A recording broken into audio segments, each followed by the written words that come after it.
You ever feel like the whole world just flipped upside down while you were still trying to tie your shoelaces? That was me.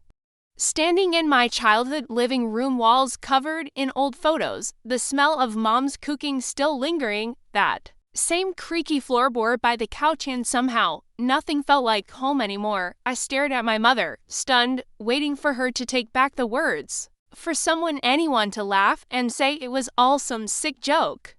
But all she did was place her hand over mine and say it again. You can't stand in the way of true love, sweetheart, true love.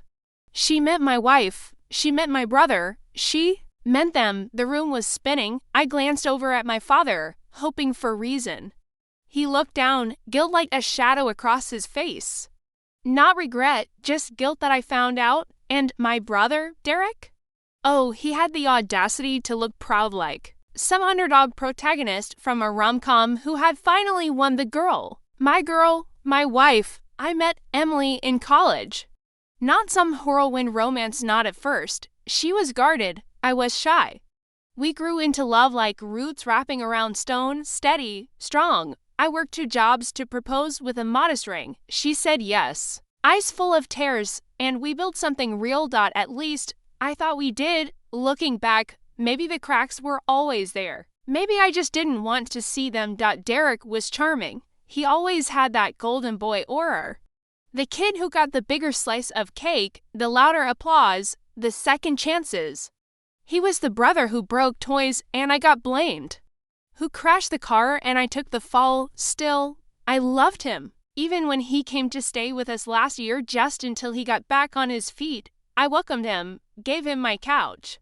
My home. My trust. The first time I saw them laugh a little too easily together, I brushed it off. I wanted them to get along. I mean, what kind of man suspects his own brother? His own wife? Then it was the late-night kitchen talks. The accidental shoulder touches. The way she'd stopped smiling the moment I walked into the room. Still, I told myself I was being paranoid. Until last week, when I found Emily's phone on the bathroom counter. And a message from Derek lit up the screen. Can't wait to hold you again tonight. He'll be at work, right? My hand shook. I didn't scream. I didn't cry. I took a picture of the message, sent it to myself.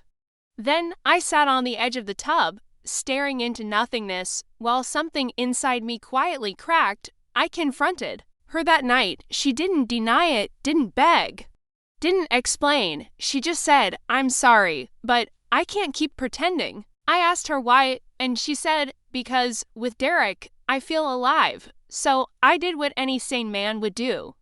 I packed her things, I told her to leave. And then I drove here to my parents. Because in moments like that, you want your mom to hold you, your dad to slap sense into the world, your family to tell you that you're not crazy, but instead, I got this. My mom cupping my hand like I was a child with a scraped knee. You can't stand in the way of true love. My dad's pathetic. Silence. And Derek, my brother, standing next to my wife like she was his prize. I turned to him, finally speaking. You couldn't find someone else, huh? You had to take her. He shrugged. She chose me, bro. I didn't force anything. I laughed, sharp and bitter. You mean she got tired of a man who worked 3 jobs to support her dreams and fell for a parasite who's never held a job longer than 3 weeks? He didn't flinch, that same smug smile glued to his face. She said you were suffocating her. That you never really saw her. My mother gasped. Don't talk like that, Daniel. Don't make this ugly, I asked. You think I'm making this ugly? And that's when I smiled. Not because anything was funny. Because sometimes, when the pain gets too sharp, your body doesn't know what to do except break into a grin. Like your soul is mocking you. I stood up, walked to the door, and I said, You're right, Mom, you can't stand in the way of true love. They looked surprised. Hopeful, even until I added, but don't expect me to stand with it either. I cut them all off that night, blocked their numbers, filed for divorce the next morning. Deleted the photos, the messages, the memories. My therapist says I'm in the detachment phase. I just call it survival.